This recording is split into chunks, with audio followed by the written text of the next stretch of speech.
더불어민주당과 청와대, 정부가 추가 경정 예산을 추진하기로 합의했습니다. 미세먼지 대책 재원 마련과 선제적 경기 대응을 위한 추경인데요. 국회 취재기자 연결해서 자세한 내용 들어보죠. 구하림 기자. 네, 민주당과 정부 청와대는 아침 고위 당정청 협의회를 열고 추경 예산을 추진하기로 했습니다. 민주당 이해찬 대표와 이낙연 국무총리, 청와대에서는 김수현 정책실장 등이 참석한 가운데 이 같은 내용이 논의됐습니다. 당정청은 우선 재난 수준으로 국민들의 삶을 위협하는 미세먼지에 대응하기 위해 과학적 측정과 인프라 확충이 필요하다는 데 뜻을 모았습니다. 또 경기 하방 리스크를 조기에 차단하고 맞춤형 일자리 지원과 사회 안전망 강화를 위해서도 추경 추진이 필요하다고 합의했습니다.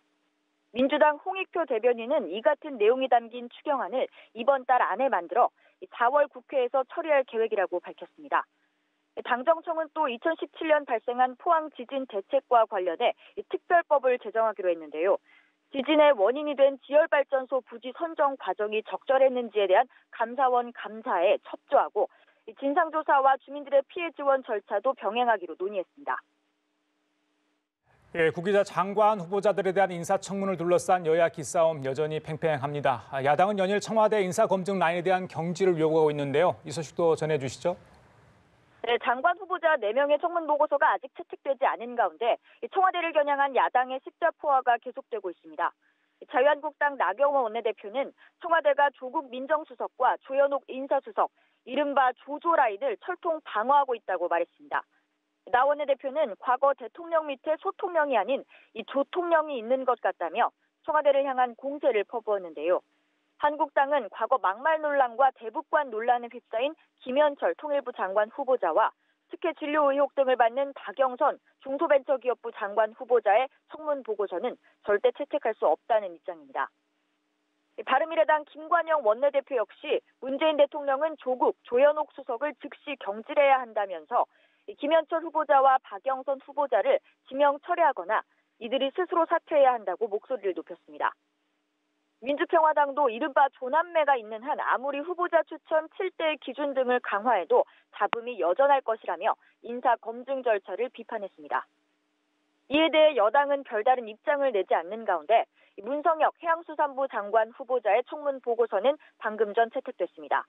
또 문재인 대통령은 나머지 후보자 3명의 보고서를 보내달라고 국회에 다시 요구했습니다. 네, 그리고 4.3 보궐선거가 하루 앞으로 다가왔죠. 마지막 지원 요새가 한창인데 어떤 내용이 쟁점이 되고 있습니까? 네, 공식 선거운동 마지막 날을 맞아 여야 지도부는 창원 성산과 통영, 고성으로 일제히 집결했습니다. 막판으로 갈수록 각종 논란들이 떠오르면서 점점 진흙탕 싸움이 되는 양상인데요. 먼저 지난달 30일 자유한국당 황교안 대표와 창원 성산에 출마한 강기훈 후보가 경남FC 축구장에서 선거 유세를 한 것을 두고 공방이 이어지고 있습니다. 바른미래당 하태경 의원은 스포츠를 정치와 선거에 악용했다고 말했고 같은 당 김수민 의원은 황 대표가 법적 책임을 져야 한다고 강조했습니다. 또 오세훈 전 서울시장이 창원 성산 지역구 의원이었던 고 노회찬 의원에 대해서 돈을 받고 목숨을 끊었다고 발언한 것을 두고 정의당 측의 반발이 끊이지 않는 상황입니다. 이정미 정의당 대표는 노회찬을 조롱하고 부정하는 패륜 집단에 노회찬을 다시 빼앗길 수는 없다고 말했습니다.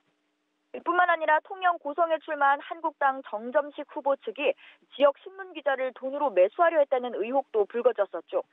해당 기자가 한 라디오 방송에 출연해 돈 봉투를 받았다는 증언과 함께 통화 내용이 담긴 녹음 파일을 공개하면서 논란은 사그라들지 않을 것으로 보입니다.